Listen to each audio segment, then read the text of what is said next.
All right, we might get a few stragglers joining us over the next couple of minutes, but let's get started. So, predominantly I want to just say my name is John Enser. I'm the Director of the Interdisciplinary Global Development Centre here at York, and I wanted to welcome everybody to this meeting and really, first of all, introduce IGDC, or the Interdisciplinary Global Development Centre. So we're here to support and kind of enable academics and students here at the university to undertake interdisciplinary research with a broad global development focus, and that means we don't just think about development as something that's happening over there, overseas to other people, but it's actually interconnected and part of a global process of change, and I think that's going to be something that we get onto a little bit in the talk today.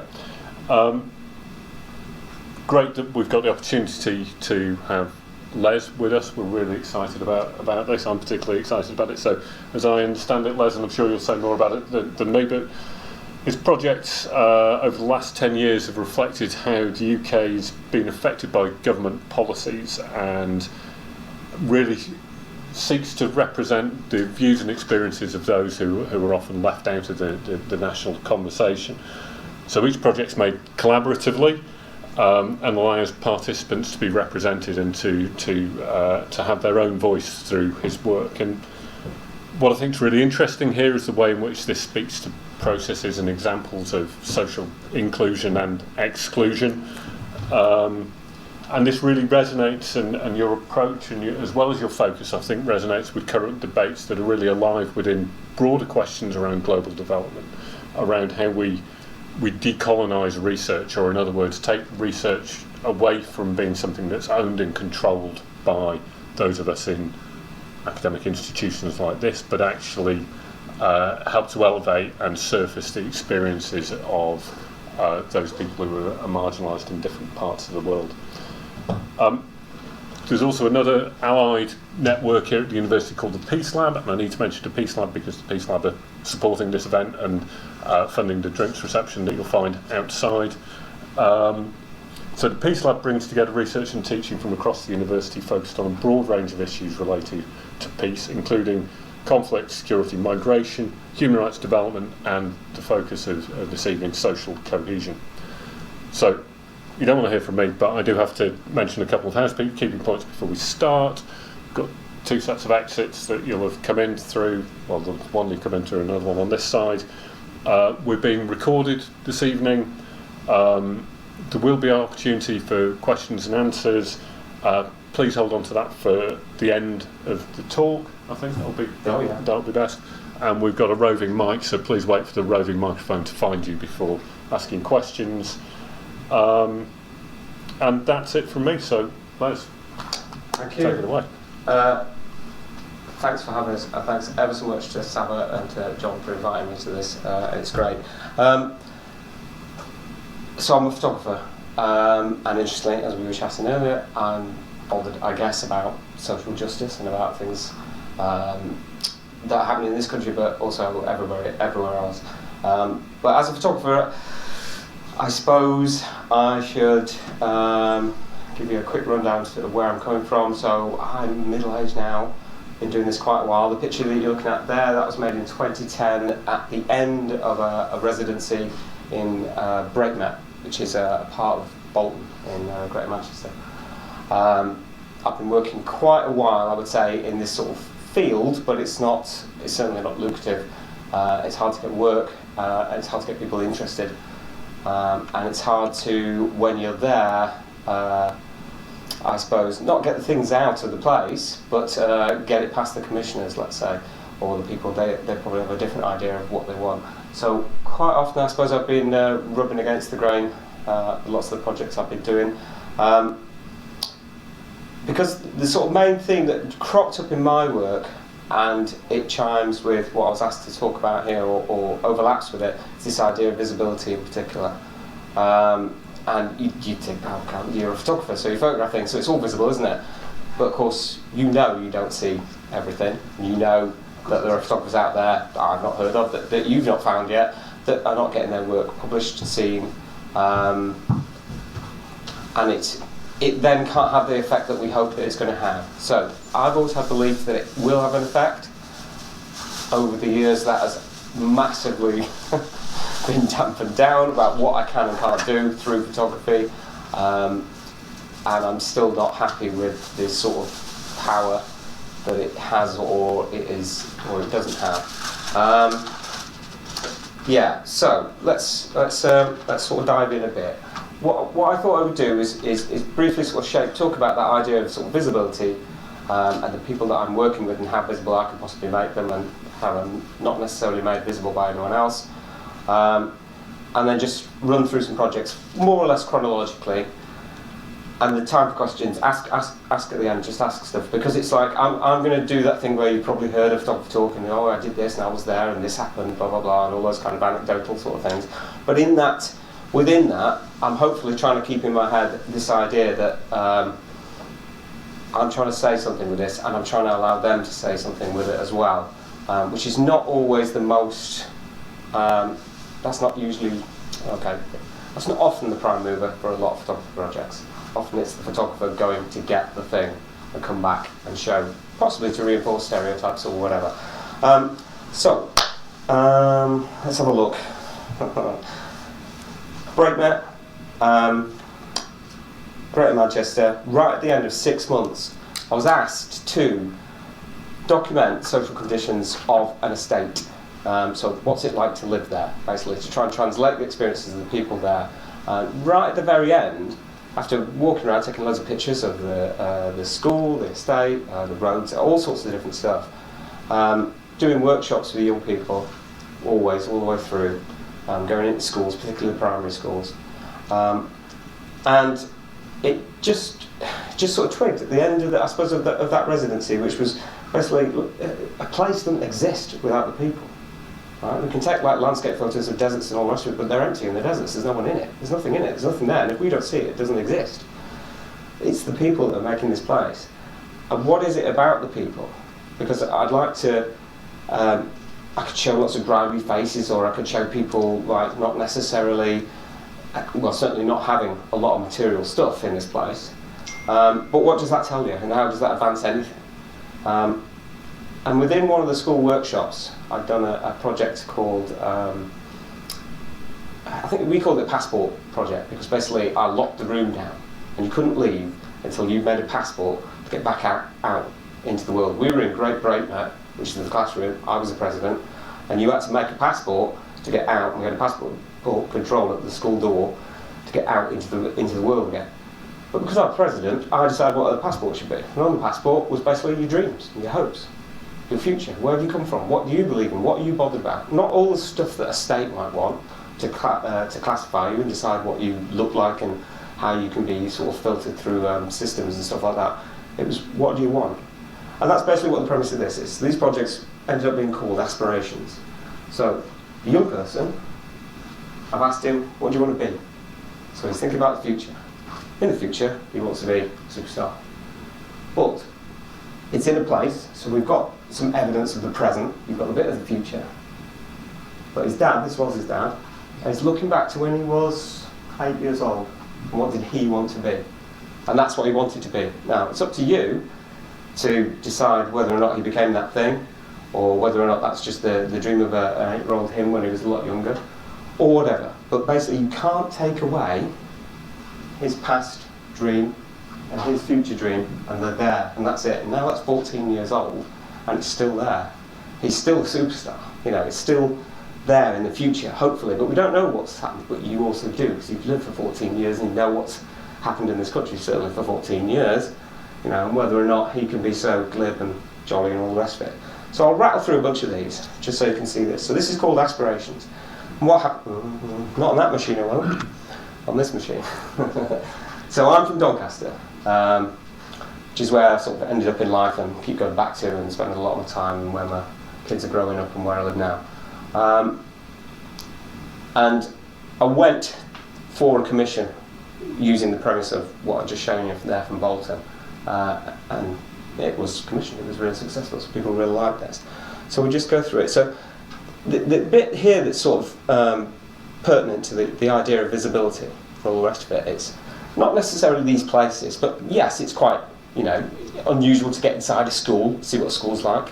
The incoming head painted all that grey to prepare them for their futures. There's you know, these places we can get to, and you might be familiar, and the idea is you're not seeing stuff that doesn't resonate with you, they're kind of there, but you don't know what's in people's heads, and we can't know, can we, until we ask them and all the rest of it, until they can sort of do it to us. So the idea is that jumping ahead, is that we get a bit of a glimpse. They are a snapshot, they're not sociologically as robust as you perhaps want them to be, but I was pretty stern. I only asked the young person, what do you want to be? Almost every person answers with a job. I just said, what do you want to be? You know, so that very first one, where it says superstar, great. But a lot of these were answering with jobs. You know, this is around the time of One Born Every Minute on Channel 4, so midwife is a big answer for young girls. And the older person that's there is the person that's taken them to this place that's shaping their aspirations. So you've got a place that's shaping them, it's usually a school, not always. The young person's looking to the future, the older person's looking back. So maybe you get a bit of an idea of Donny, perhaps different to what you might get if you just, you know, saw it as all closed, you know, pit heads and posted with nostril and all the rest of it. So you've got this, I suppose,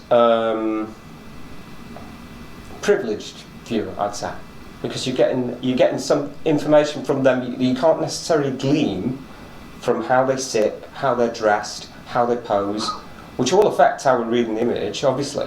So I was brought up in the RAF, and there's a thing called officer-like bearing, which my dad didn't have because he wasn't an officer. But this lad has got officer-like bearing. Right, I photographed another lad who said, because there was 600 pictures in this series, I photographed another lad who said RFP, and he had it as well. They like command the room, it's fantastic, you know. But he's got it, this lad, you know, so yeah, he's probably going to get there. There were some things that overlaid this project that, you know, when you get them all together and you start looking at them, you start to realise that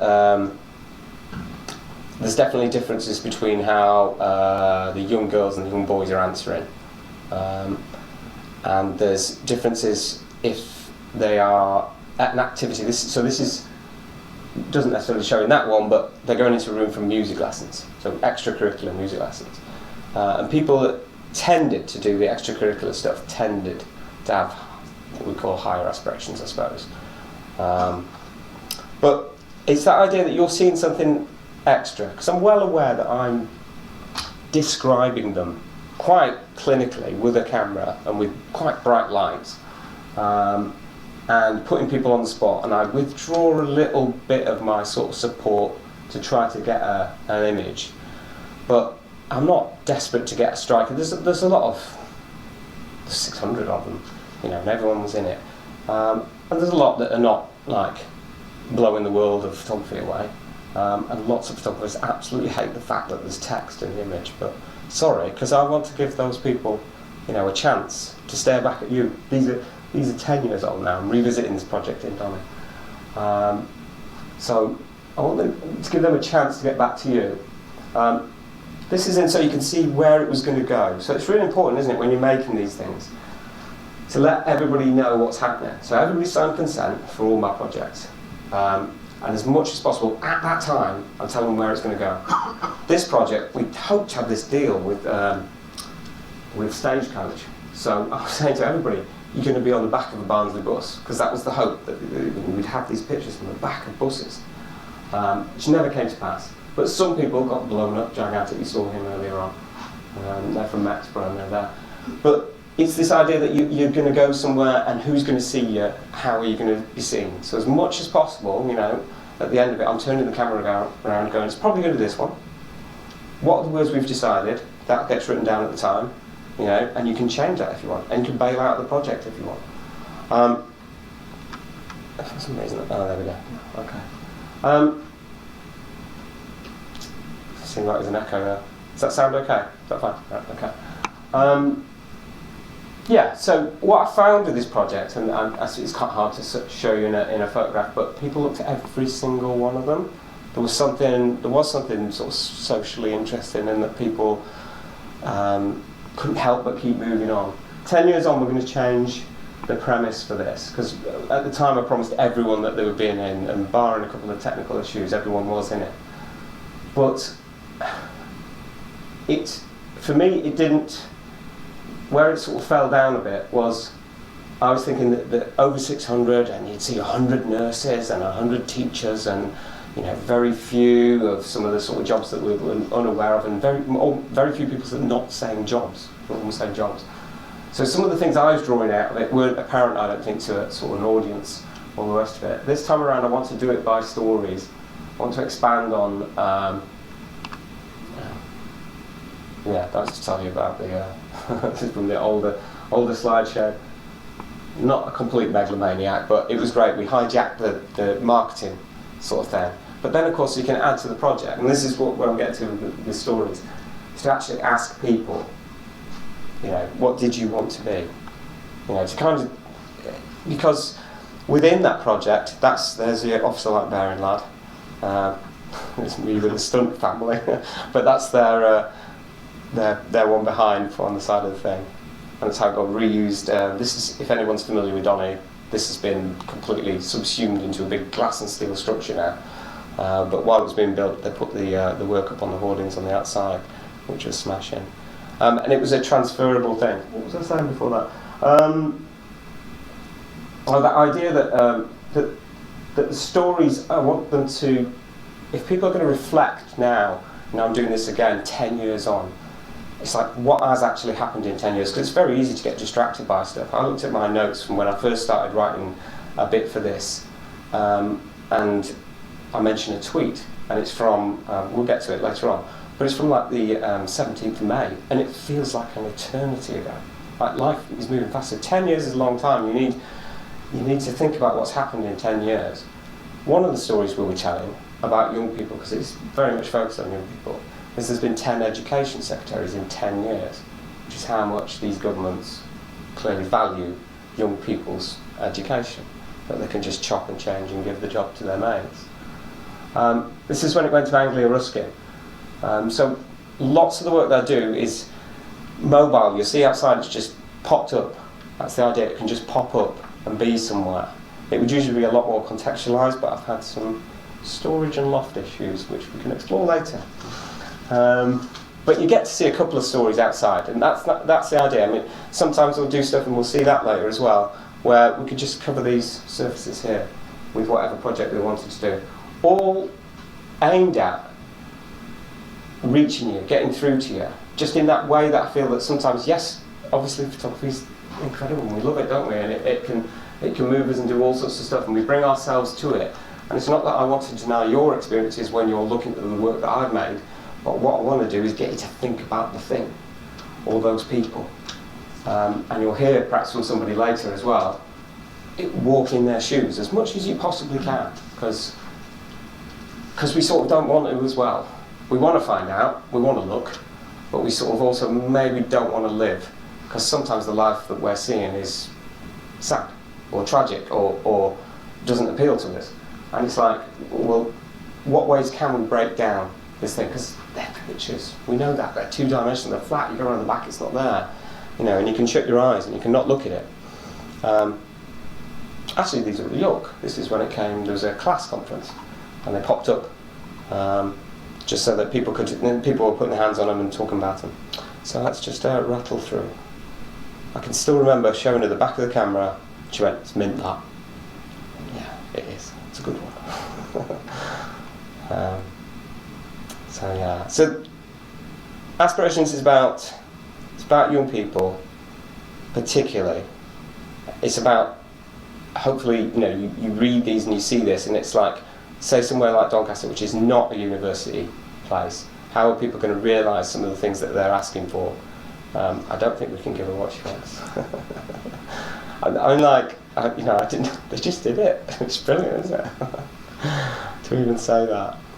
And sometimes, they're characterful, and you just love them as pictures, and the people are there, and the colours work, blue and orange and brown is complementary and all the rest of it. And sometimes, things work better than them. There's a synchronicity with the words, but the idea is you're doing that figure of eight, looking at their faces, which we all do because we can't help it. We look at faces, But you're looking at those words as well, and it's like, so what is going to happen there? You know, is he gonna? Did he? You know, what is? You know, what's the drive? What's the urge? So, I think that would be that one. So let's go to this one. So, this one was called. Like I say, I'm just going to keeping that idea of like what's visible, what you can't see, and how I'm trying to facilitate you being able to see something that I can't picture. This is a project that comes after that, and this project kind of changed things. It was built on one that I'm not going to show you, working with people in recovery, which had a massive effect on me. Because it was that idea of there's certainly more to life than consumption and material things, because people in recovery have often lost everything material, and they'll tell you what they value and what's important to them, and it's not those things. So you're just in the sort of one of the final images. But this work, all these people knew they were going to be up in a shopping centre, life size, up there, as like a Greek frieze, 6 feet high, 6 feet off the ground, and under their feet is again the answer to another question where I've let people have a bit of reflection time. That's something I didn't say. I'll let people decide what they're going to say. I'm not going to push them into it. If you say pathologist, it's like, I'll write that down, but you can think about it and change it. So the idea of this was, it was occupying advertising space in the shopping centre. And so I just sort of co-opted that first sort of, you know, that idea of consumption that you want, I want something. So I said, okay, right, all I'm going to say is, if I said you've only allowed one thing, your desire, the thing you most want, what is it? So it's going to say, I want, and then let people speak. So some of them were made in the shopping centre. I chased him. I had to chase him down because I said, like, look, it's called the Desire Project, mate. Surely you've got an answer for this, haven't you? Unbelievably, nominative determinism. He's called Adam Priestley. Adam Priestley? Come on, you can't get back, can you? Brilliant. But he did. He went, oh, okay, and composed himself and came straight out with that. Didn't change it, and that was the thing. And fair dues. Okay, and yeah, let him be in the project. It was trickier, this project. I'll show you how many are up at the end, but there was 71 in the end. I think there was about 150 people in it. So it was difficult because you have that horrible photographer as author thing where you decide and you edit and you leave some people out. So some people don't get to speak again, do it? So the thing I'm railing against, the thing that I find, the reason I do massive projects and the thing that irritates me is because everything moves towards best picture. You know, front cover of the BJP or whatever, and it's just, but some people don't get heard, you know, and that bothers me because like it's the quiet voices that get left and don't get stuff.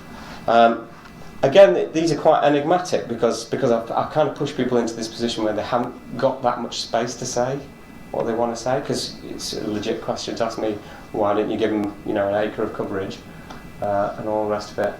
So a bit of background, she's Kurdish, so some of you might understand why that might resonate even more.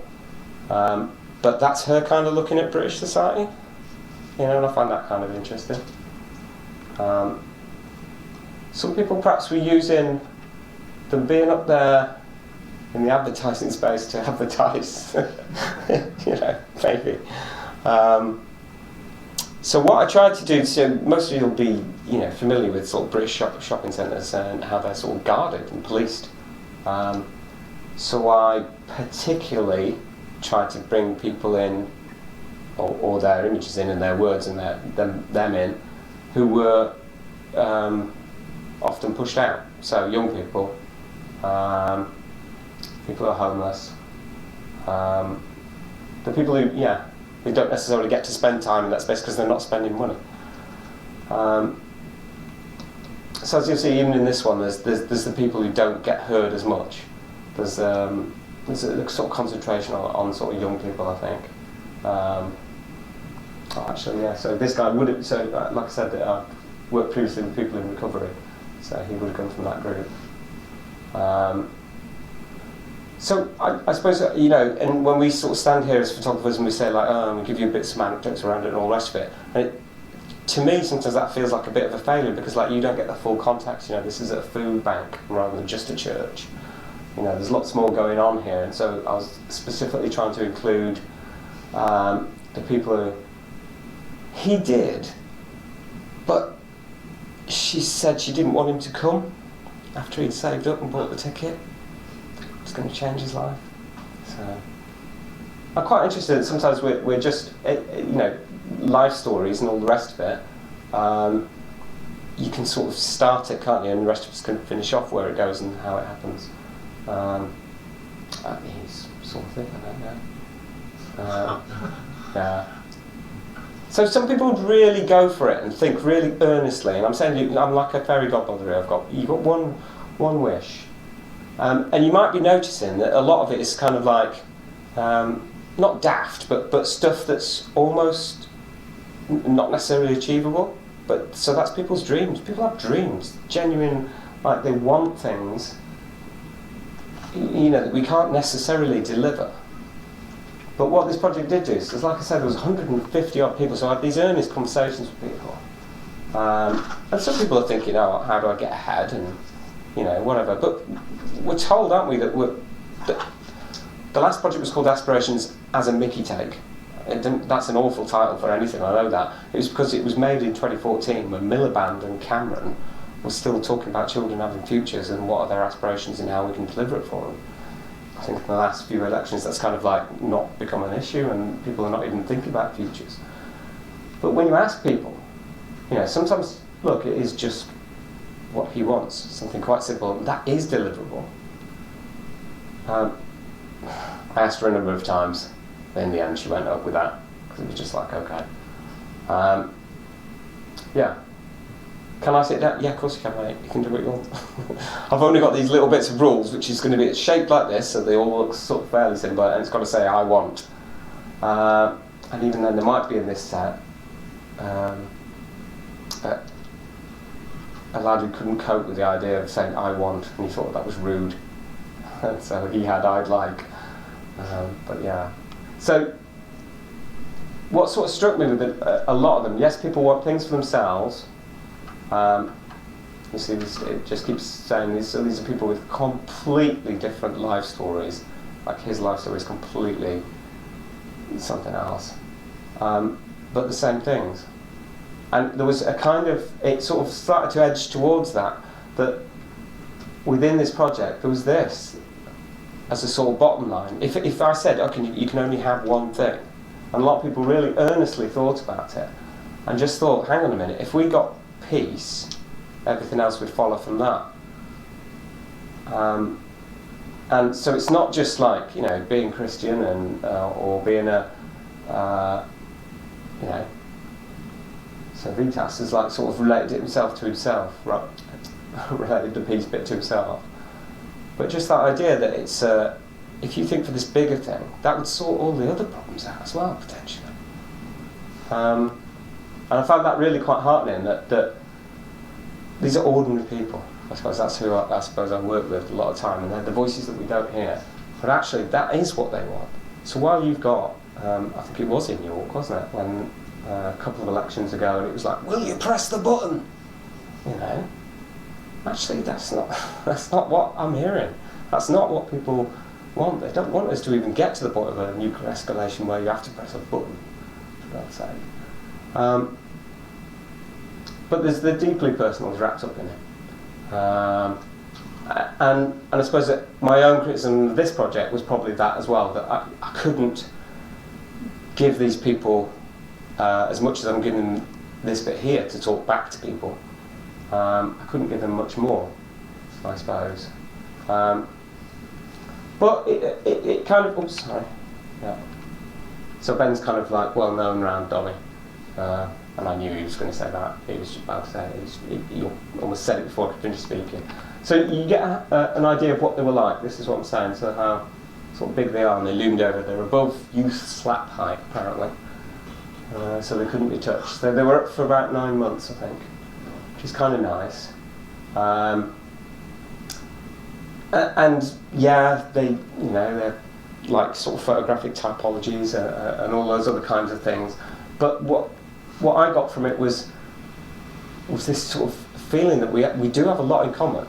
There is a lot of stuff about us that we agree on, and it might just be like the colour of political parties or whatever that's sort of getting in the way of it, but all these people wanted to get on. They wanted people to be healthy and to be happy, and it seems like, how come we're not doing that? How come that's not the sort of basic default for how we're operating as a society? Oh, that's him, Jeff. Jeff died earlier this year, and his son, who was in earlier, saying, "I want happiness," the really big guy. He asked for this picture for the funeral thing.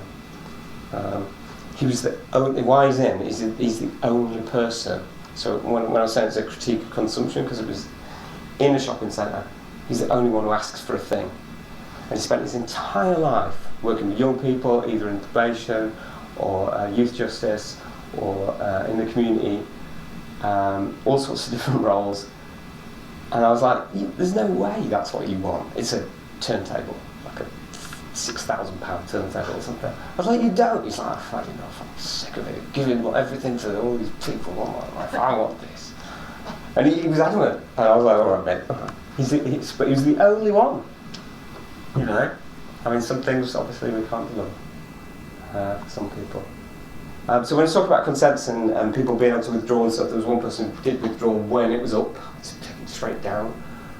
This person texted constantly when I made it, when it was on the printer, as it was about to come off the printer, and as I was about to put it up, and every time she said, no, do it there, a social worker comes through the French gate, I want it up. And it's kind of like, okay, right, what do we do? So, those projects have got me to this place where I'm thinking, okay, I can give people voices and I can wangle my way into places.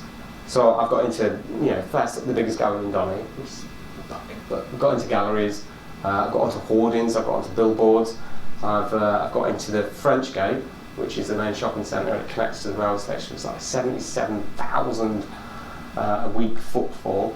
So it's like, it was visible, those projects are visible, people sort of know that. And then the Roundtree Foundation published the Destitution Report in April 2016, which said 1.25 million people in the UK were destitute, so they were choosing between eating, heating, and keeping clean on any given day. And so lots of things drive me a bit, make me angry.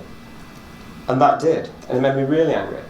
But at that time, I just thought, I've got this ability. I can get stuff out there. People are going to look at this stuff. If I make something about that, because clearly this can't go on. I've just come off the back of a project here where everybody's saying they want health and happiness for everyone, and they think we should be social. And we should, house the homeless. And we're also in a hopeful political moment at that point. We're talking sort of 2016 through to 2019, and. So I started a project immediately, straight away. As soon as that thing started, I just thought, okay, I can put into practice everything I think I know here. I can let people speak, but this time I'll try to give them more context, from critiquing the other projects. And I can get it across to you, or to the general public, which is where it needs to get. And the best way still has to be harnessing this thing about photography, doesn't it? That it can tell a story, that it can make you feel like that you've seen the thing that's happening. So in particular, documentary makes you feel like he's holding his hand out to you. It's got 5 pence in it. So this is Dave, who on the boards outside you'll see him going to pay his bedroom tax. And he's mainly anonymous, and you can maybe sort of almost work him out on that one, but at that point he said, show my face. But this is Dave, and it's on, I think it was the 26th of November, something like that, 2016. And I was slightly joking, but I've been working with him for a little bit. So what I decided to do was to tell the story of some families who were destitute, so who would admit it, which is awful, to ask people, are you in this state? Is this your financial state in your living? And so I'd known him for perhaps the longest, and I sat in his room, we were talking about stuff, and I'm writing things down, I'm sort of slightly joking. I think you're getting paid tomorrow, aren't you? So it's all sorted, isn't it? They all come in tomorrow, don't they? And he just went, "This is how much money I've got." Flung his hand out at me, and I just hold your hand out. I'll take that. So he took that, and that was it. He had 5p. So that was a 59-year-old man who'd worked all his life until he was signed off sick a year earlier. And he had 5p. So, I mean, it kind of just tells you, doesn't it? It's there. You know, if you believe it, if you believe it's right, if you believe what he's saying, and all the rest of it. But why would you doubt it? What's the point of doubting these things? So that was where he was at that point. And I tried to tell how it could happen. How could that be? How could he get to that sort of situation? You know, what is it about it? And can you use photography to do it? And I don't know if you could. So it ended up having to have lots of words, and I'm doing the talking now, filling in those sort of blanks, I suppose. Part of this, which has a different meaning when you show it to some other people, because they'll go, "That's a burner phone," which has loads of different connotations. But it's like he hasn't got a smartphone. If he hasn't got a smartphone, he hasn't got the internet. He hasn't got the internet, he can't fill in, when he's not in a place with the internet, he can't fill in his job searches. So he can get sanctioned, and that is what happened to him. He didn't get back to the library once in time, didn't do his job searches, said the library was shut, and most of you all know, like his community library is open 3 hours a day, 5 days a week. So he hadn't completed his job searches, and because our system's sort of set up to not believe people, to not trust people, to not support them. You know, one of his problems was, you know, so I said he's older, so he comes from a generation where you go to the job centre to get a job, and you still can't understand that you go to the job centre just to get punished. You know, you don't go there to get jobs. That's not what they're there for anymore. They're sort of a misnomer. So part of this, I mean, there's lots of things fed into sort of the way this project looks. It looks very different to the others, obviously, you can see. It's to try and get you that sort of feeling. That's literally the first photo I took in his room, in his living room. So loads of things having to be overcome here, aren't they? When I've talked about consent and all the rest of it, this guy's invited me into his house. He's let me just photograph things. When I say I'm writing stuff down, that's like a key thing I do. Did a couple of recordings with him, but I found it didn't work very well. You want to talk to people. So when they say things to you that are going to be pertinent, I'm saying I'm writing that down. I'm writing that down, and that's what we'll tell them. And he has an understanding of who they are, which for this project was the general audience. Because what I found out really quickly was the French Gate Centre in Donny would not have a project that showed destitute people on their walls. That's not going to help them. They flat out just said, no, you can't show this here. Galleries didn't want it. There's lots of other places started turning it down. But I already had a bit of a plan for this project. It's like, who are we going to speak to here? Who needs to know that you, this 59-year-old guy, I forgot to say, who was at this point, had a terminal illness diagnosis, unbelievably still alive, so it's quite incredible, but at that point he had just under 18 months to live. Who needs to know about this? And so I sort of worked it through. Who does need to know? Okay, well, the things that are making him poor, the things that are making him destitute are government policies. And this is what I found with each one of those families, is that he's being made poor by some policies that are enacted in our Houses of Parliament. Okay, so how do you do that? Well, you could go down the route of lobbying, you know, to get some of these policies removed or whatever. Or you could just cut to the chase and remove the people who make those policies. Just get rid of them. So who needs to know? So I just boiled it down to voters. And which voters? You know, we've had the government that, looking around the room, that the older generation has voted for. It's just statistic, I'm not saying anyone here did, but older people vote for the governments that we've got. And I had to figure out, how do I reach them? And one of the places I figured, in Donny, where you go is libraries and churches. This is how I'm going to reach these people. So where I'm going to put this stuff, you know, it's okay to make projects. We can make projects. Honestly, I take it into schools and they say, why doesn't he sell his stuff for food? Why doesn't he sell his ornaments for food? One of them's broken, he's still got it up. Oh, it's just mind-boggling. So all this was going to go, and it was going to be public, which is why he kind of wanted to be anonymous, and I got that, because it was going to go into that library that he does his job searches in. So that's as public as you could get for him, isn't it? So I've got to kind of negotiate that with him. But he also wants people to know, and he kind of knows that he kind of stands for others. And like I said, there's one at that point, you know, it's 4 times as bad now. But at that point, it was 1.25 million people. So here you go. So this is what, that's why I haven't seen this one for ages, that's intake. So Dolly has like 25 libraries. So I figured I'm going to reach quite a lot of people, actually. Quite a lot of voters, potential voters, with these stories.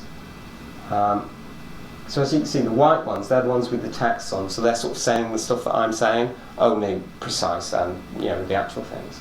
And the really clear stuff that was in it, that I got from working with the families was, so this is in Donnyminster, was that it was a policy. So it's like, okay, so right, if I've done a project here that's about this stuff that I don't think should happen, that we could do something about, how do we do something about it? And to be blunt, just vote against the people who make this happen to these people. Because Dave, you know, hadn't done anything wrong.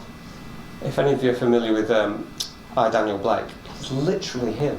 I couldn't even see the film for like a year, because I had a guy who was the same age, who couldn't use the internet, who'd been signed off by the doctors but told by the DWP he was fit to work, who couldn't physically work, who then gets sanctioned because he can't navigate the system.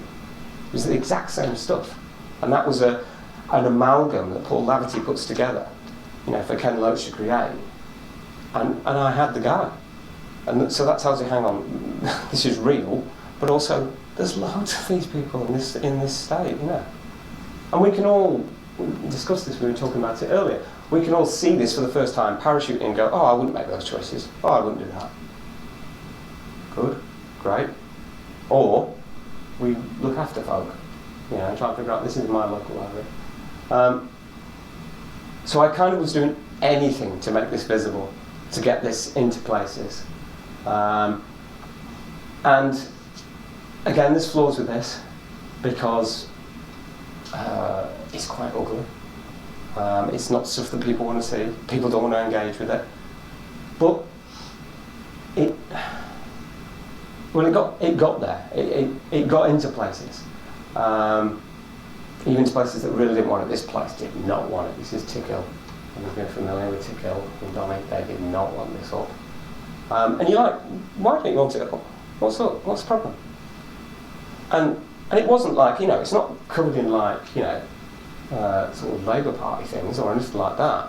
But it just spells out what the policies are and how that affects a human being in the same borough as the people in this library. And so maybe the problem was that people read that and thought, oh, okay, maybe that's something to do with me. Because it is. You know, so Ariella Azoulay talks about like that sort of civil contract of photography. So you've seen it. So you should do something about it. We can all remember those pictures, can't we?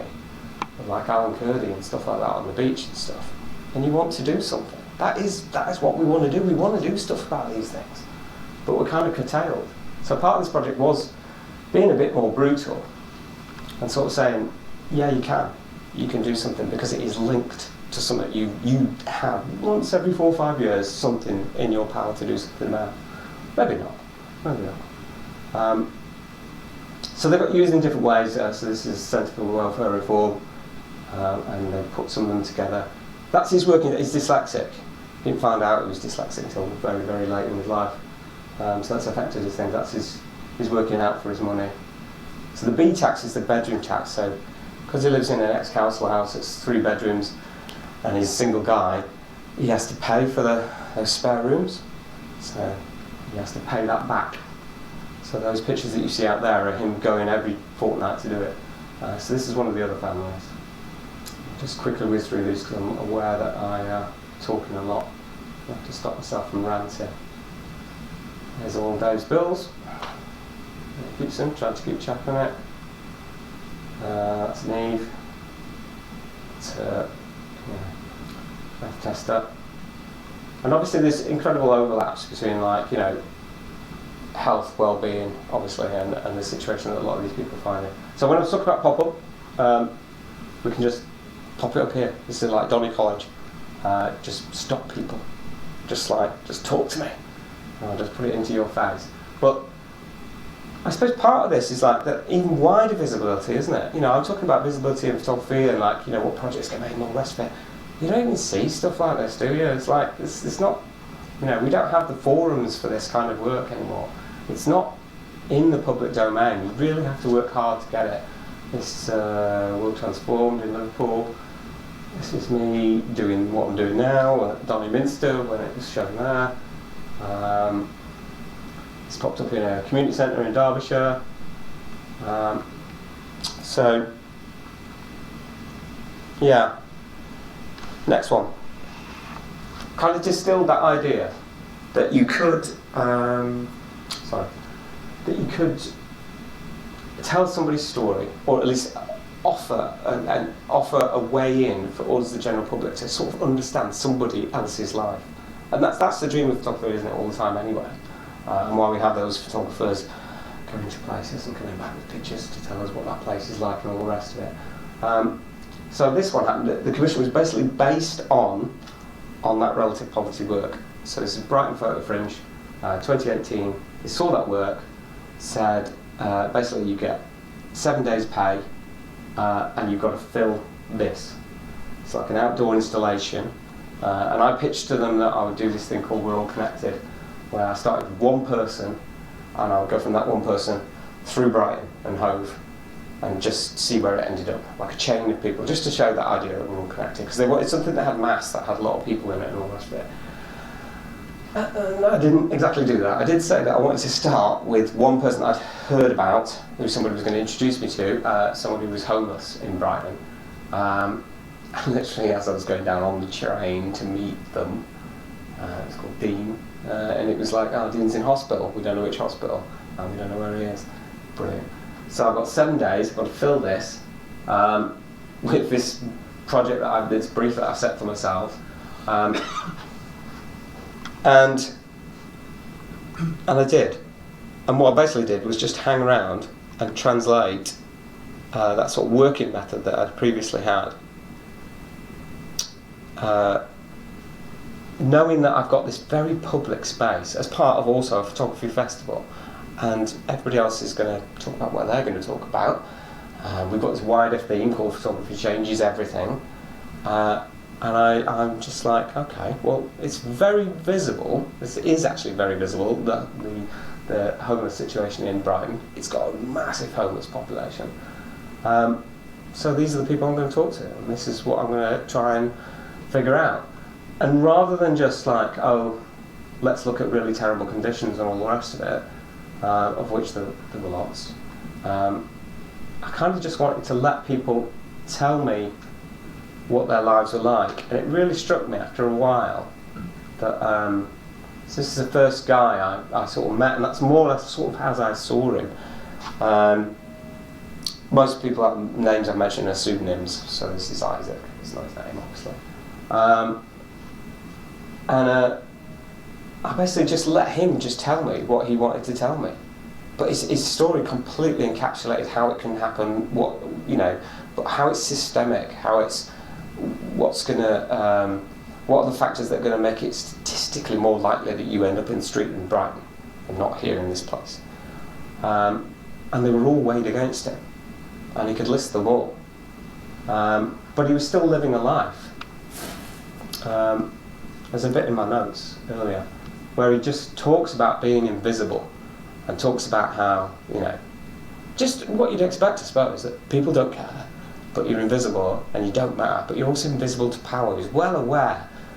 And he talks about like people walking a mile in his shoes. So underneath those pictures on there are their words. So here's one where it starts. His is over there on the left, and it just says, I only want to talk to the man. He said the man at the time, the man in power. I want him to walk a mile in my shoes, and I'll walk a mile in his. And it's fair enough, isn't it? But he realises that his situation would change. And so we were only a year off an election there, but he also knew that we'd just had an election, like a year before, and he knew he would have been housed. And he would have been housed. if that election had gone the other way. So again, it's like that thing, isn't it? It's like, we can beat around the bush and just say, oh, there's these things and these issues and blah, blah, blah, blah, blah. But actually, we can house all the homeless because we did it during lockdown. And we could have done it, and he didn't need to live like that. And people he knew didn't need to have frozen to death that winter, because there were 7. The taxi driver that I photographed counted them up, because he provides food for them and all the rest of it. But it's that fact that, you know, those things need sort of spelling out. That we live our lives and we make all our choices and all the rest of it, but we're still subject to power and all the rest of it. But what I also did in that thing was, by letting him tell his story, was just tell this love story of him and his partner. And they literally, in the week that I was doing it, found each other after years, got together, said what all the plans were, how they were going to get married and all the rest of it, and then split up. So it's like this whole big... And there was this bit where we were stood on the seafront at a soup kitchen, and like, you can all probably picture Brighton houses, those huge townhouses. There's chandeliers in this one that we were looking at while we were drinking this veg soup, and they were just chatting and having their chats and drinks and and we were talking and chatting, and they were talking about love and life, and it's like, I could just see that they're doing the same things. Them people up there, despite being in like a 4-story townhouse with chandeliers, we're just doing the same stuff. We were talking about life and love and things like that, and the future and the past, as we were here. Except, my guys were off to walk down to the beach and camp and sleep out. So I also told this woman's sort of story as well, which was about the sort of almost normality of it all. It's basically life, but without a house. And this guy who was from Donny, there was 2 guys from Donny that I met who were there. He's got OCD. Just really ordinary stuff. So everything was immaculate and clean. And he talks about how he wanted a cupboard for his shoes and stuff like that. He's got a tent. You know, he wants a proper cupboard for his shoes. And the guy just like letting you into his sort of interior about praying and about how important God was. Which we kind of ended almost on that, and talked about visibility again. So there's this theme that just keeps going through a lot of my stuff, which is about trying to make these things visible. But what I'm trying to make visible is the only things I can rant about, isn't it? These government policies, or these forces that are behind why someone's in this condition or this state, or the rest of it. This one's that, you're all familiar with Brighton Pavilion? So the quote there is from one of the workers, where it just says, oh, we just give them 30 minutes, we wake them up, give them 30 minutes, but then we have to move them on because we have to consider our gardeners' safety. And that's just life, just what it's like, just ordinary. So really quickly, how are we doing for time? We all right? Have I gone on? I feel like I've gone on a lot. I'm aware of blasting you with projects. I do a lot of projects, but they've kind of, hopefully you've sort of seen that I've slightly showed them chronologically, because they've changed how I've thought, and things that have happened and have changed what I've been thinking. So, not necessarily as a reaction to COVID, but kind of it happened during COVID. I kept thinking about visibility, because I'd just done a project that was kind of called Seen and Not Heard, seen something around those sort of lines. But that idea that we just look at people, but we're not hearing their stories or whatever, despite what I'm trying to do. What got me was one of those things, and I've done this because I started in the press, which is how, we've got a sham democracy, we know this. There's like pantomime going on now, and the media is just part of the problem. And one of their sort of almost joke ways of making us feel that we're part of this system and it's got anything to do with this is the vox pop, right, the voice of the people. Where they'll rock up to Donny on a Wednesday, there's no market on a Donny, they'll go to the market square, there's nothing there, or everybody's either at work, or out in the villages or wherever. And they'll go around and supposedly get a sample of the people. And they'll ask some ridiculously over-the-top question about what you think about the Windsor framework, and how that might affect your life. Or we can talk to ordinary people and perhaps ask them, what's affecting you? What's life like? And go to a place where they never go. Gutted Enemy. She's down the road from me. So some of these, it'll be quite pertinent to sort of that mysterious time of COVID, but it's quite interesting. People have just come out. We're probably still, well, we are 2 meters away, look. But it was kind of sad because for me it was so filled with promise. And like Angela there was kind of like going, yeah, couldn't it? You know, nobody, you know, if you stayed in your house and didn't catch it, you know, and that's the problem, of course, that obviously it wasn't as well organised as possible, but we housed the homeless. We made sure that some people, or most people, got the things that they needed. Obviously there was big gaps, but it was possible to reorganise society based on people and their lives and well-being and their health. But they're not all about COVID, sorry. I forgot this one was actually just before. So asking people just, how are things? What's the future like? So it's, you know, similar stuff to what I've been asking before. But again, what you're, you know, if you see this person and you see a sort of pensive look, if this is just a straightforward photograph, you just think, oh, I wonder what she's worried about. Yeah. Okay, here's what she's worried about. All right, it's really practical and down to earth, and I know a lot of my stuff is grindingly real. But I live in Donny, it's grindingly real. I remember going on radio on Radio Sheffield when I was starting the Relative Poverty Project. And 1.25 million people, I said, I can throw a stone from my house, I'll hit somebody who's destitute. And then the presenter was going like, how far can you throw a stone? It's like, what are you talking about? It's like, you know, just because you don't know anyone, I do, you know, and lots of us do, you know. Yeah. So when people want to say something to me and, you know, they don't want to be visible, they've got to figure out a way to sort of show that sort of anonymously. So these are called invisible vox pops. So they're the people in the places where people don't go, where the media don't go, and the people they don't ask, voicing their opinions. And so some of them don't even want to be seen. So this is this is in Stainford, near the dog track. And this is Dave again. He pops up in all my projects because I always ask his opinion because I'm really interested. And so I have to figure out a way, obviously, so that we can't see him. He's not recognisable. And try and get over with and get it done. So this was a tricky one because I didn't have an output for this. You know, we were in COVID and it was all, everything was up in the air. It's like, where's this going to go?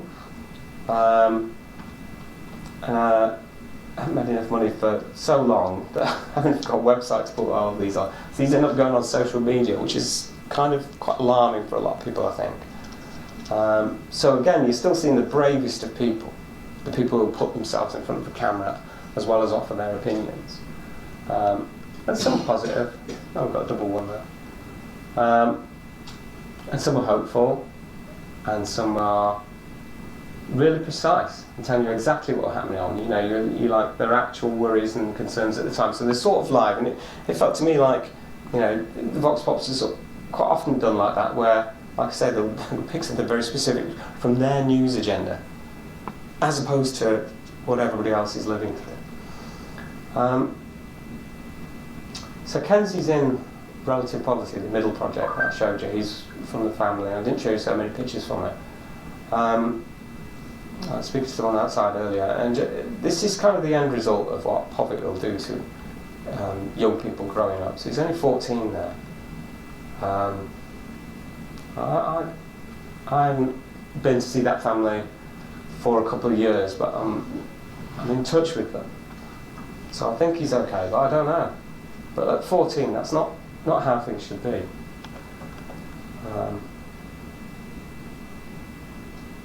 Yeah, the voices of young people is like stuff we don't hear and see, I don't think. You know, and again, their sort of hopes and dreams are just so earnest and so lovely. Yeah. So, let me just see how far this one gets to.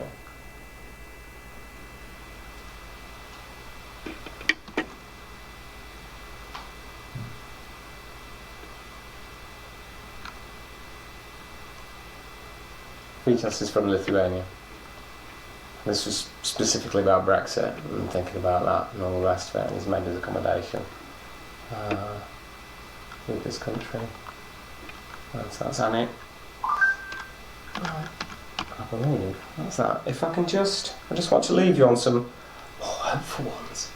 So let me just pull up the what's the mouse? Check the mouse. PowerPoint. There we go. And if we F5 it, thanks for that. That's not what we wanted. That was just. So I showed this work. This was very specific. I was showing you the Fairness and Health and Wellbeing Commission in Doncaster quite recently, and they split it into age groups, and this was for young people. So they asked me to give some evidence to it and stuff like that. So the invisible voxpop thing is quite an easy one to do that I can just take into a school and just do it and just get them all to, as long as you've got consent and all the rest of it, and they want to join in, and they'll just tell you, and it's wide open.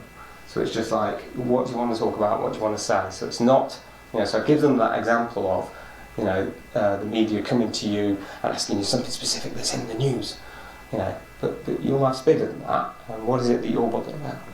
And again, it's just so lovely that they think bigger, they're very earnest, they think very carefully about these things, and they boil down to sort of three or four main categories, but I'll let you sort of see them. And so you can see, and you can literally see him working through his statement. It's like, well, we left it like that, and that was lovely because it was just like, as we were doing it, he worked it out and went, oh no, but not guns. Yeah, it's fair enough. But that sort of recognition, it's there, they're not living in sort of cloud cuckoo land or anything like that. What they're actually trying to do is work through the issue and think further. But they're like, these are very recent. These are 2022 and 2023, I think. I think this is last summer in Hatfield.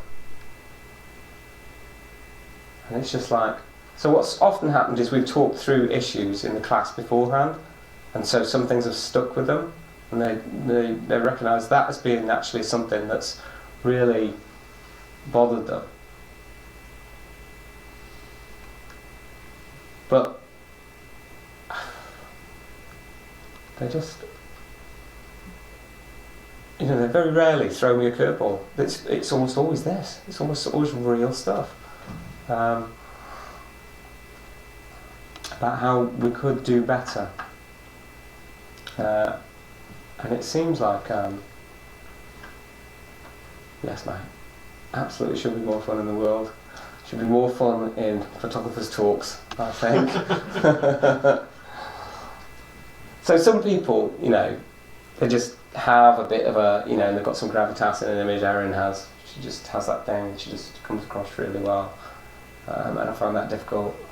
Scarlett's been in 2 or 3 times, I think, in different projects. And people who can put themselves across and compose themselves and all the rest of it. And it does seem sort of slightly unfair that photography, we're not all treated equally by a camera, and we're not all treated equally by photographers. Yeah. Like I say, they're just lovely and earnest, and you wonder why. Yeah. So this was basically when I was giving evidence, and it's just like, okay, and then more directly, if we ask young people what do they want, they can tell us. So okay, when it was wide, but if they want to be specific, they'll tell us what we want. These ones here were part of a research that I was doing in Stainforth, and the Doncaster Health had asked me to basically get the people they're not getting. So a lot of that was young people. But there's this whole sort of issue with like people saying, oh, you've got teenagers on the streets and all the rest of it. Okay, talk to the teenagers, what do they want? A gym. Just give them a gym. Then they won't be on the street. You'll solve all the problems in one false swoop. It's just like so simple. So if you're going to spend money in this place, build the young people a gym. It seems really obvious. these 3 girls develop it and get to that, and then tell you something about, you know, how our society is structured and, you know, what would be useful actually when they've thought it through. It's just like we render these people powerless. Yeah, everybody, stop really.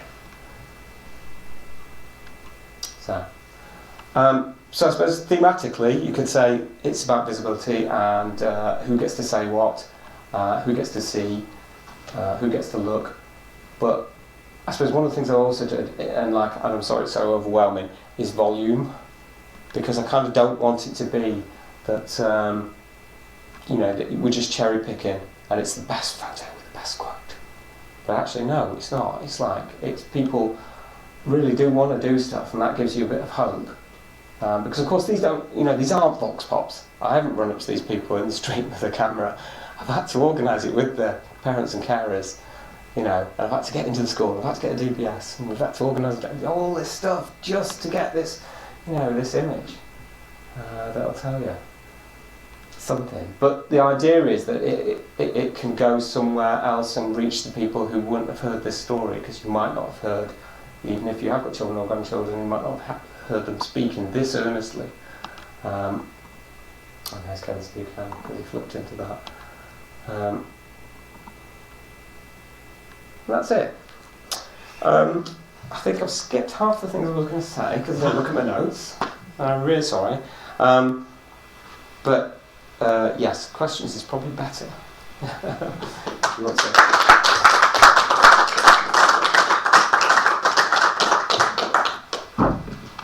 grab the mic so we can do questions. I'm figuring out how to turn it on first one.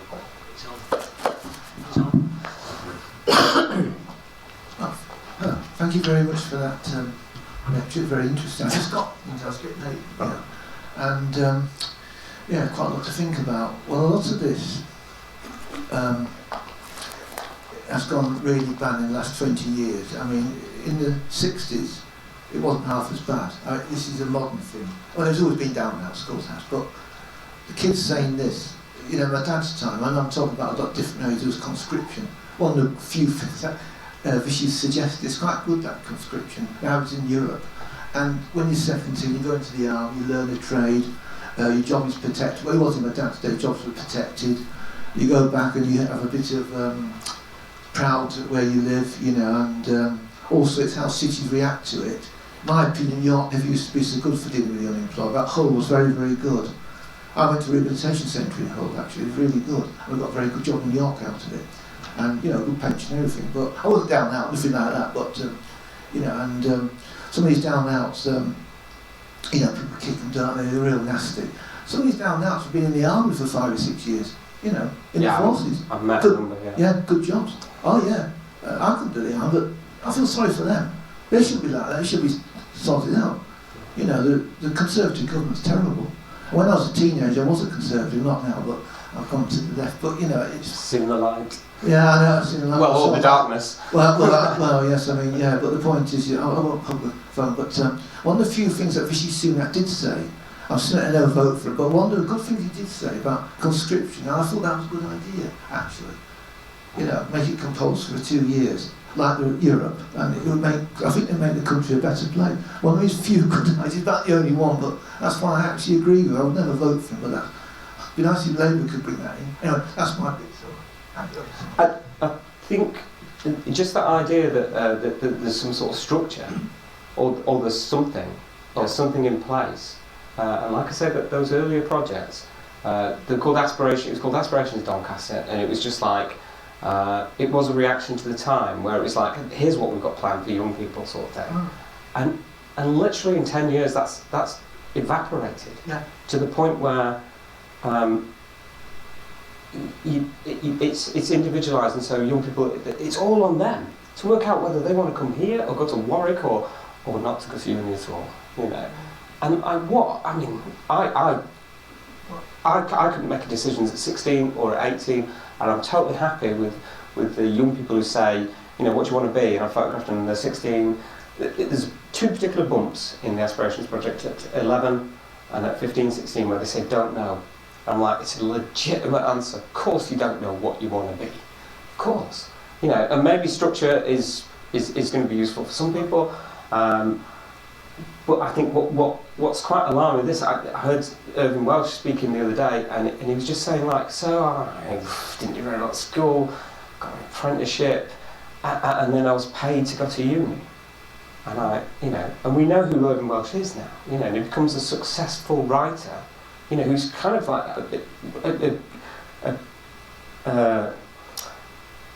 someone who's described a part of our culture that needs describing and has let us all know, you know, and has shaped it, let's say. That wouldn't have happened. That can't happen now. You know, we are only going to hear the children of the well-off shaping our future with their dreams. But in the 60s, Sheffield was a lot better for kids.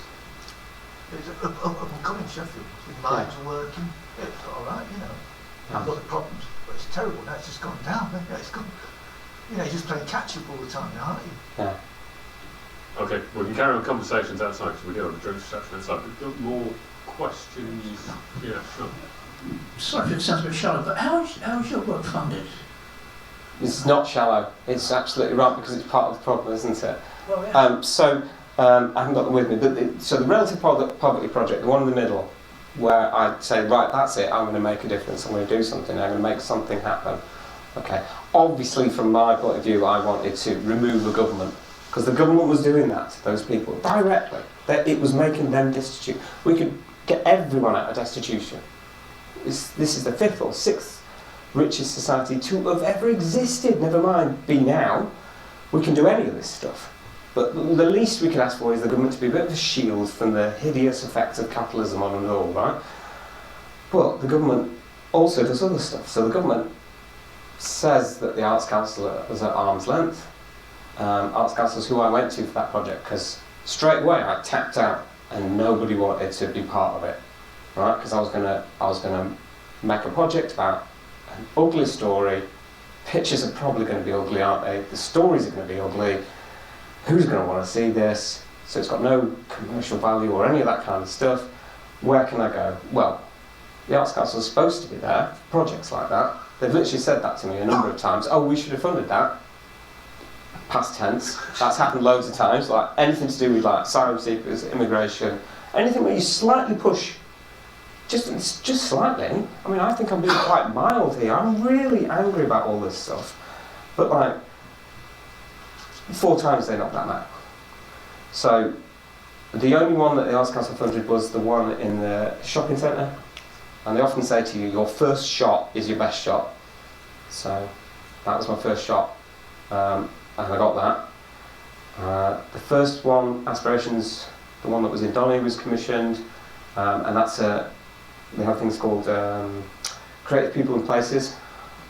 All they do is administer all this money, rather than just give it to artists. Just sue us. Give us the money and sue us if we don't make the work. I'll make the work always. It's like I've got a track record of making it, obviously. So like, just give me, I mean, doing Relative Poverty, I didn't have as much money as a lot of people I was working with, because it just eroded everything I had. I got tiny bits. And the Arts Council, after the 4th time they turned me down, said, oh, we've got this crowdfunding thing, you could do that, and we'll if you raise 4, we'll give you 1. It's just such a dodge. And so, yeah, that's how that was funded. It's on the website, you'll see it's like it's crowdfunded, but even that's it's so hard. Because why would anyone want to do it? Who wants to see these pictures in the end anyway? You know, and then politically you might be not with me. Might just go, well, I'm not agreed to that, I'm not going to give him money. What started to happen is I'd go direct to things like public health and stuff like that. And so, for example, these, not necessarily these ones, but that might have been, that's in Stainforth. And those girls saying what they want, these girls, this is in Stainforth. So this is a public health project, and I'm working as a researcher there. And it's actually like, you know, how do you get those people? So, because I've kind of got a track record of being able to just get answers out of people and get a result. So it's not just, I think what's interesting for things like that is, you see that, and that's, way we've got that, haven't we? But I've got the other ones where the people weren't going to be shouting and giving more, and it's like, look, every kid is asking for this. Just build them things, don't build them a war memorial, build them a gym. So I scratch around, to be honest. And it's getting worse and worse, and I can't see it getting any better. I've got one in, I'll find out next Friday, for Aspirations 10, which has been knocked back by the local people and places who funded it fully last time. They haven't given me anything this time. And this time I've gone to the Arts Council, and I got it written by a professional bid writer, and she was like, well, we know you can't win everyone, but I'm quite shocked that we haven't got this. I'm like, it's got my name on it, it's not going to happen. It should just be a lottery. It's lottery money, let's make it a lottery. So you know you've got 4 out of 10, in fact you have more chance because there wouldn't be any administration funding. It should just be 50-50. You get it, you get it, you get it, you don't. Okay, I'll do it next time. Yeah. You'd feel better then, rather than somebody giving you some not very well worded stock advice that doesn't make any difference, because there's no way that project should get knocked back 4 times. So I said that on record. We've got time for one more question if there's one more question. Do you think, can I just ask, do you think... Can I give you that? Sure can. Sorry, just for the recording. Cheers. Do you think, given how many exhibitions we can go to at, like the Baltic, Saltaire, do you think that maybe we're just only interested in historic poverty, the romance of the way the shipyard looked when it was falling apart? Yeah. We don't learn from history, do we? So that it sort of does for those kinds of things. They're great, aren't they? Obviously you want to see Killip's stuff and things like that, and it's brilliant. Jo Coates had hers recently at Baltic, didn't she? But yeah, people want to avoid it. You know, Simon Duffy from Centre for Welfare Reform, he says we just want to look the other way. And we sort of do, don't we? It is exhausting walking past homeless person after homeless person, all the rest of it. And, you know, and you sometimes hear those really pitiful quotes from the person who's down there saying, I can understand why they get annoyed at me because I ask them every time I see them. It's like, just none of this dynamic should exist. But yes, it is a problem that those, that you all know Migrant Mother, she'll pop into your head, Dorothea Lange's picture, and it's like kind of, it didn't do any good for her, you know, for that woman. You know, and she often says that, as does the woman out of Walker Evans' pictures. And it's just like, well, what's the point of it then? If it didn't, you know, even directly help that person. I would hope that some of these, you know, Dave, I've got him, we had a chat once on camera because I just said, does this do any good? I'm prying into your life and then I'm showing it around libraries around the country and stuff like that. And he went, well, somebody listens to my crap. So you're doing that, you know. But I actually want, you know, to move the people who put him into that position. So, but yeah, nostalgia plays a, yeah, okay, so here's an example. I wrote a bid for something, oh God, what is the place? Chapel St Leonard's, just up from Skegness. And they've got, I don't know if any of you have ever been to it, they've got this amazing lookout, this incredible modern architectural thing that looks out. And I put something in and I wanted to make it about poverty in that village. Because I checked it out, saw what the stats were, saw how many there were, and just from knowing it. And I tried to get some inside info from a friend of a friend's wife. And she's the wife of the Tory council for that place. And she says there isn't any poverty in this village. There are 20 families who are close to destitution in that village. She doesn't see them. She can't see, they don't exist. She wasn't being, apparently she's a lovely woman. She can't see them. So that's the problem, isn't it? Can't see them. Not there. But also, she might not. She might genuinely be able to live her life, you know, in an aircon, you know, SUV without ever seeing them even, because you're higher up. They're down there. They're not on the bus. You know, because it costs too much. The family that Kenzie's part of, the lad who says, I see no future, there's a long story on relative poverty on the website there, and he has a regular appointments. So his mum had worked it out, and she said, like, I think it's 8 or 9 times out of 10, they don't go on the bus to the hospital, and it's a 2.5 mile walk, and they walk because they haven't got money left. So they're not even on the bus, even if you were on the bus. So they're walking. So you're not seeing them, are you? Because you're driving past. So yeah, sadly we're blinded by that, aren't we? And we get the same old projects being made of, I'm guilty of it. I show people's faces, do these long films, put them to 1/3, blah blah blah, and all the rest of it. But I would hope that this, which doesn't get me any work, at least sets me apart. Because Kiana gets to tell you that forever, and you can't ignore her because she's there saying that. That's what she wants. She don't want to look like a fashion icon or to make it in fashion or any of this. She just wants her village to be a little bit better. And if her village was Tunbridge Wells, it would. And if it was in Germany or the Netherlands or most of those other countries, it definitely would. Austria recently. It's just like it would not look and be like that, and the life would not be like that. And surely that's structural, and surely we can do something. I've taken your question and gone to my place, I'm sorry. I reached a politician with It's just, isn't it though? It's just like, I can't separate these things, and so that makes it very difficult, and I'm aware that that's what is definitely stopping me from getting somewhere, certainly in the silo of photography. Because I'll just keep saying I'm only bothered about things. And I can still remember my masters. I can still remember being around the table showing work. It was from that Bolton thing right at the start, and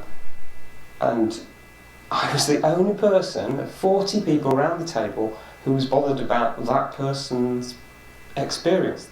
They were bothered about the picture of them,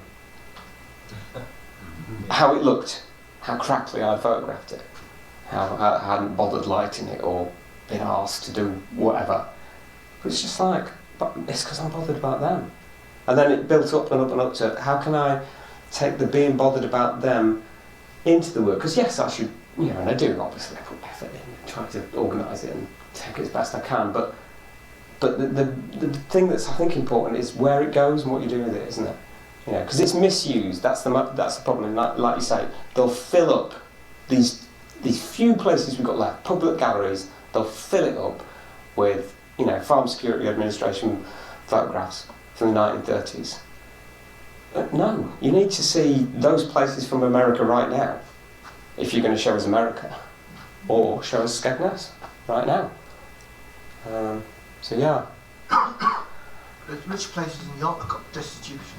Rich places in York that got... Well, this is one of the most unequal places going, isn't it now? And that's where York's got to, hasn't it? It is inequality central, isn't it? It's yeah. You walk down Coney Street on a night, you see down there, it's quite a lot of them as well. Yeah. So I was speaking to someone recently, and I was saying Donny's like everywhere, and she took issue with me and said, no, it's not, because it's not as unequal as everywhere. It's just, but it's not. Donny's got, Borchie ticker, whatever. Money. And even Harrogate's gone down now. Yeah, everywhere. This is the UK, isn't it? We've done a great job. Right, I'm going to call a halt. Thank you ever so much. Thank you. It's a huge privilege. So, Thank you.